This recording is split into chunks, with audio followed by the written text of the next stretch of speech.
في بوست منتشر على السوشيال ميديا بيقول لك ان محدش بيحب لك الخير، ولما تيجي تفتح مشروع بتبيع الحاجه ب 100 جنيه، وواحد تاني بيبيع ب 200، قرايبك هيروح يشتروا من ابو 200 والكلام ده كله.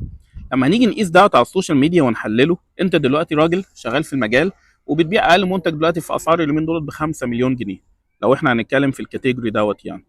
طيب، انت في النطاق بتاعك بتاع عمومتك وبتاع ولاد عمك ولاد عماتك ولاد خالتك ولاد خالاتك، الناس القريبين قوي، العيله، كل الكلام ده كله، في الاول بيبقى في حاله خوف ان منك شخصيا. هل انت كواليفايد انف انك هتعرف تخدمني فعلا، وانك فعلا تقدم لي الاستشاره الحقيقيه، ولا انت لسه حد داخل المجال جديد فانا متخوف منه؟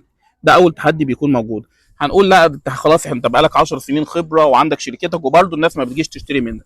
طبيعي من حق الناس انها تخاف. ممكن يقول لك ده انا اخاف محمد يعرف انا عندي ايه، ومحمد ابن خالتي انا اخاف انه يعرف انا عندي ايه، وانا مش عاوز حد في العيله، فالتمس ليه العذر.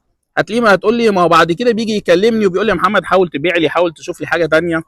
اقول لك على حاجه، عامل ربنا، انت في سوق واسع وكبير، وعامل ابن خالتك ابن عمتك ايا كان باعتباره ان هو عميل عادي جدا، هنحاول تكسب ثقته، فهيجي لك في استشاره هتقدمها ليه زيه زي اي عميل، وبتعامل ربنا وانت بتقدمها له.